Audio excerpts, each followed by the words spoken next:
Assalamualaikum warahmatullahi wabarakatuh. Ayah bunda yang dirahmati Allah, alhamdulillah pada hari ini kita ada dalam sebuah acara. Program dari Alami adalah Ayah Bunda Bertanya, Alami Menjawab. Ayah bunda, bagaimana kabarnya pada hari ini? Semoga ayah bunda selalu ada dalam lindungan Allah Subhanahu wa Ta'ala. Ayah bunda, kami mendapatkan berbagai pertanyaan berkaitan dengan psikologi anak. Tentu ini merupakan hal yang menarik. Nah, alhamdulillah hari ini saya sudah didampingi oleh psikolog anak. Siapakah beliau? Beliau adalah Bunda Maya. Bunda, bagaimana kabarnya pada hari ini Bunda? Alhamdulillah, Masya Allah kita bisa ketemu di hari yang berkah ini ya. Mudah-mudahan acara kita dari awal hingga akhirnya berjalan lancar. Alhamdulillah. Amin ya Rabbal Alamin. Ya. Nih Bunda, kita langsung saja ya. Memang mengenai kejiwaan anak-anak itu selalu menarik bagi orang tua. Karena anak-anak kita itu adalah anak-anak yang unik ya, seperti itu. Nih Bunda, langsung saja ke pertanyaan pertama. Bagaimana mengetahui kejiwaan anak? Kejiwaan anak, gimana ini ya? Kalau kita bicara tentang psikologi itu kan ilmu tentang mempelajari jiwa ya. Psiko itu jiwa, logos itu ilmu. Jadi emang mempelajari jiwa. Tapi sekarang gini Butin, jiwa bisa dilihat nggak ya? Oh iya. Bisa terlihat nggak sih? Tidak terlihat ya Bunda. Betul. Sehingga mempelajari kejiwaan anak yang harus kita perhatikan adalah bagaimana anak berperilaku. Karena manifestasi dari segala bentuk jiwa, alam bawah sadar, alam pikiran dan lain-lain itu keluar dalam bentuk perilaku. Kita melihat kalau anak-anak yang kita miliki di rumah atau anak-anak sebaya teman di luar gitu ya, karena emang anak-anak itu juga kan nanti bersosialisasi. Sebelum dia di luar, dia tentunya di dalam rumah juga bersosialisasi dengan ayah, dengan bunda, dengan adik, dengan kakak. Kita lihat bagaimana perilaku anak semenjak dari kecil tentunya. Nah, kita kan pasti paham ya, jika ada hal-hal yang kayaknya perilakunya kok tidak umum, tidak normal. Nah ini yang mesti diwaspadai. Ada apa? Misalnya anak bisa jadi mengalami gangguan pendengaran, gangguan penglihatan. Nah ini jadi memang untuk mengetahui kejiwaan anak itu jalannya tuh panjang. Kita harus melakukan pemeriksaan fisik dulu tuh ke dokter. Ya ini anak saya sehat nggak nih? Kan kita kalau misalnya dari anak mulai lahir itu dicek gitu. Apa namanya? Setiap bulan itu ada kita pemeriksaan ke bidan, ada kayak kita ngelihat ada kartu-kartu yang harus dipenuhi. Oh ini bulan ini beratnya bertambah gitu kan. Kemudian apa keterampilan yang sudah dia kuasai, misalnya telungkup atau mengguling, duduk, itu kan itu perilaku. Nah sehingga kita tahu tuh ya bahwa oh iya ini anak saya normal karena sudah kata menurut kartu panduan itu umur sekian memang dia harus memiliki keterampilan seperti itu. Jadi intinya untuk mengetahui kejiwaan anak sebenarnya dilihat dari perilaku anak itu sendiri. Kalau kita ngebayangin jiwanya, iya, karena kasat mata ya tidak terlihat. Jadi objek dari jiwa itu adalah bentuk perilaku. Betul. Nah, nih kaitannya juga dengan kejiwaan anak nih Bunda. Sekarang kan kalau anak-anak SD yang sudah kelas level atas mungkin kita katakan sudah mengalami yang namanya masa pubertas, Bun. Nah, sebenarnya kalau dilihat dari usia, nih untuk laki-laki itu usianya berapa, untuk perempuan itu gitu ya, seperti apa. Nah, itu bagaimana kita sebagai orang tua mendampingi anak-anak yang sedang mengalami pubertas. Atau misalnya ketika ada anak yang bertanya, Bun, kalau ciri pubertas laki-laki itu seperti apa nih? Mungkin ada di antara orang tua yang masih dalam tanda petik gitu ya, agak tabu membahas hal-hal yang berkaitan seperti ini. Mangga Bunda berkaitan dengan pubertas nih. Oke nih Butin ya, sebetulnya ini pendidikan dari awal ya, semenjak anak kita memang hadir di keluarga ya, itu namakan pendidikan seks. Nah, pendidikan seks ya. Betul. Jadi kalau kita dengar pendidikan seks kayaknya nanti deh Bu Maya belum waktunya katanya gitu. Padahal justru sejak usia dini. Bagaimana dia bisa membedakan bahwa dirinya adalah peran sebagai perempuan gitu. Kemudian kakaknya adalah laki-laki. itu kan juga mereka mempelajari gitu bahwa pendidikan seks itu adalah mempelajari bahwa si fisik ini dalam kondisi misal dia misal sehat, kemudian secara fisik dia adalah tampil sebagai perempuan, berarti kan dia harus menjalankan peran sebagai perempuan seperti itu. Nah itu kan penting juga, sehingga dia nanti akan mendapatkan edukasi lanjutan. Kalau perempuan itu misal pada usia minimal sama lah ya, mungkin laki-laki juga 9 sampai kisaran 14 tahun itu nanti akan mengalami beberapa perubahan fisik tentunya ya Bunda. Betul kan? Karena ini biasanya di fisik dulu yang nyata, yang kelihatan. Katanya, Bunda kenapa sih aku kok ini membesar? Kenapa mungkin tumbuh sesuatu? Betul. Nah jadi memang itu pendidikan sejak usia awal, usia dini gitu. Sebelum memang anak mencapai usia, memang kita mempersiapkan dia, 9 tahun nih kira-kira ya umumnya sekarang anak-anak. Betul ya, 9 tahun sudah? 10 tahun? Rata-rata udah. Iya sudah bisa Bunda. Jadi kita mempersiapkan itu udah jauh-jauh hari. Udah kita kasih tahu nanti teteh kalau perempuan misalnya gitu ya, usia sekian, kelas sekian itu akan mengalami perubahan. Bunda pun sama dulu seperti itu, sederhana menyampaikannya. Jadi nggak usah kaget tuh, tiba-tiba sakit, ada membesar gitu, tumbuh rambut-rambut halus seperti itu. Bahkan sampai nanti diberitahukan kalau nanti ada darah keluar. Nah, itu tandanya, itu kan sudah banyak ya ininya, contoh-contoh kita dapat istilahnya, bisa bertanya juga atau pengalaman, karena kita misalnya ini kebetulan bukan anak pertama, kita sudah punya pengalaman tuh dari kakaknya. Betul. Atau misalnya ini bingungnya begini, anak saya laki-laki nih yang pertama, yang kedua perempuan, bingung juga gimana cara nyampeinnya. Atau kebalikan, kalau yang perempuan sih gampang Bunda misalnya gitu, tapi ini pas yang laki-laki dengan tanda yang jelas ya kalau perempuan. Mungkin ya? Kalau laki-laki, nah bagaimana ya Bunda menjelaskan kepada anak laki-laki, dan kebetulan mungkin anaknya bertanya Bunda, Bunda gitu ya. Ini sebenarnya sama aja ya, kalau dia tahu bahwa nanti suatu saat dia akan mengalami ya, itu perubahan fisik itu ya. Tentu kan diawali oleh perubahan fisik. Biasanya usia-usia level atas tuh suaranya sudah mulai agak berat ya, gitu ya, berat. Nah, kan itu kan pasti untuk beberapa anak ya, tuh agak kebingungan juga ya. Kenapa sih Bun suara aku gini? Nah itu paling ya, ini juga perannya tentu akan apa istilahnya, jangan sendiri sama Bunda ya, berat ya. Ayah pun harus ikutlah bicara. Pendidikan seks itu ayah dan Bunda loh, gitu. Sehingga mereka bisa saling berbagi pengalaman. Bunda juga dulu usia teteh tuh ya, mengalami gitu ya, ketika akhirnya ketika nanti anak sampai pada usia tertentu, itu yang dinanti-nanti.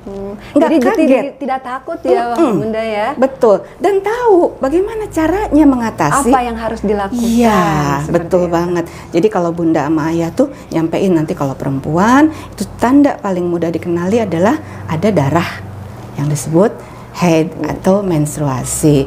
Nah, gimana kalau kakak, abang, atau siapapun ya panggilannya akang gitu ya.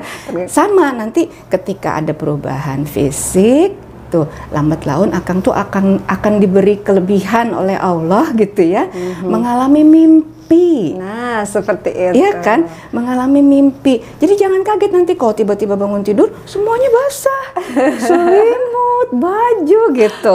Tinggal cari aja bundanya, cari aja ayahnya, langsung sampaikan bahwa tadi malam itu ketika bangun tidur tiba-tiba tidak tersadar semuanya basah. Iya, dan kita mengucapkan barokallah ya.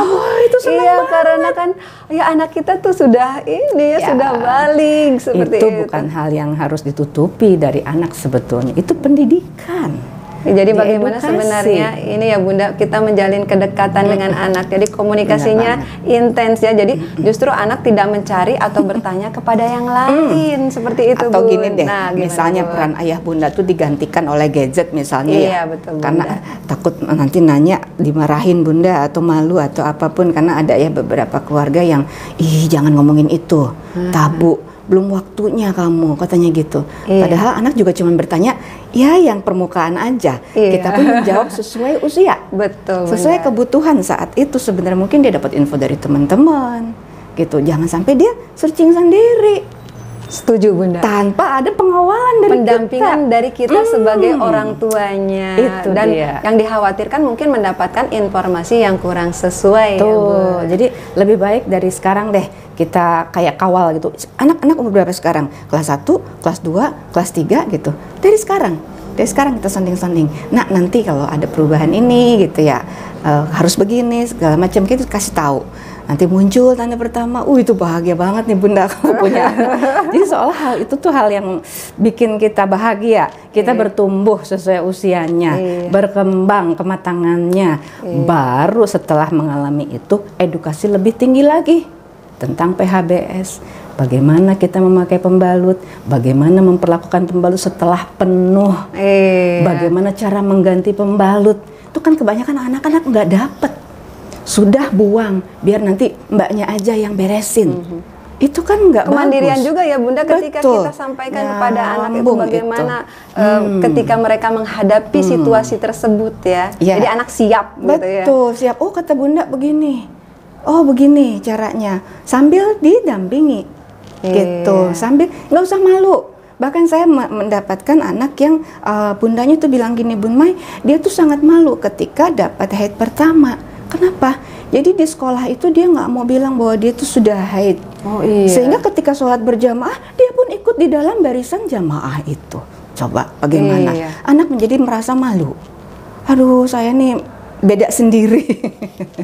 Padahal harusnya dia tuh bangga ya Bunda dan ya. Sudah pasti sama Allah itu diberikan porsinya ya untuk tetap bisa beribadah. Tidak melulu harus ikut sholat terus kemudian tidak sholat dia akhirnya dinilai kamu nggak sholat gitu. Karena insya Allah dengan kita diberikan ilmu, anak itu malah bisa menjawab sama teman-temannya, kenapa kamu nggak sholat gitu. Oh, aku sedang mendapatkan haid hari kesekian. Dia suka ngomongnya tuh dengan sukacita gitu. Sehingga kata Bunda, kalau lagi haid itu kita nggak bisa melakukan sholat, tapi ibadah lainnya bisa jalan. Aku kan sambil berdoa, sambil berzikir gitu. Ya itu kan seru ya kalau udah nyampe situ, menumbuhkan rasa percaya diri. Kadang-kadang kan ada anak yang kalau misalnya seperti tadi ya, semoga tidak terjadi, yang tadi anak itu sebenarnya sudah mendapatkan ini ya, haid gitu. Kemudian akhirnya tetap sholat karena takut atau malu di hadapan teman-temannya. Ya, betul. Begitupun yang laki-laki tuh. Butin, tadi kan Bunda ada yang bingung juga ya. Ini kalau perempuan sih gampang ngasih taunya. Ini kalau laki-laki gimana ya gitu.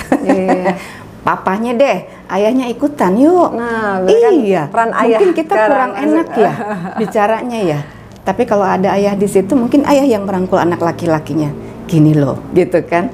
Nanti kamu akan mengalami ini.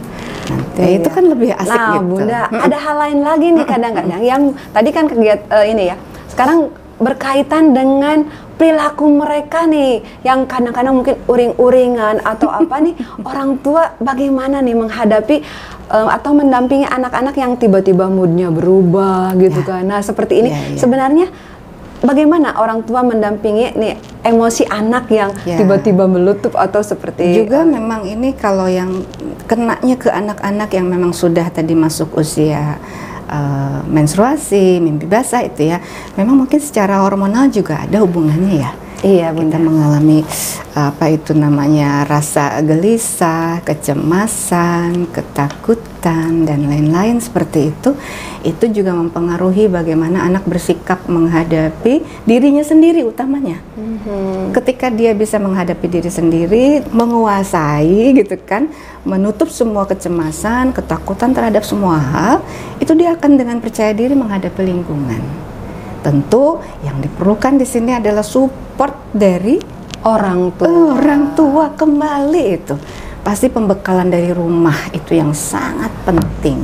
Sehingga pendampingan untuk anak-anak yang tadi itu yang meletup-letup, kadang-kadang juga dia nggak jelas ya ini teh gitu, marah-marah gitu ya. Terus susah didekati, gitu, dinasehati mental gitu ya, atau apalah banyak ya.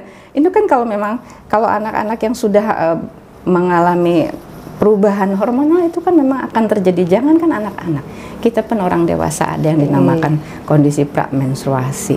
Itu yang rasanya tuh serba salah gitu. Kayak semua yang kita lihat itu kayaknya tuh nggak ada yang bener gitu ya. Itu menata pola pikiran dan pola rasa. kita biasakan selalu positif, bahwa apa yang kita alami gitu, apa yang lingkungan lakukan terhadap kita itu sudah memang jalannya, kita harus melalui itu.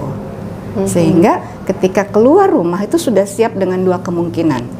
Kita dibuat bahagia gitu kan ya, atau kita mendapatkan hal-hal yang tidak sesuai harapan, kecewa gitu ya, takut dan lain-lain.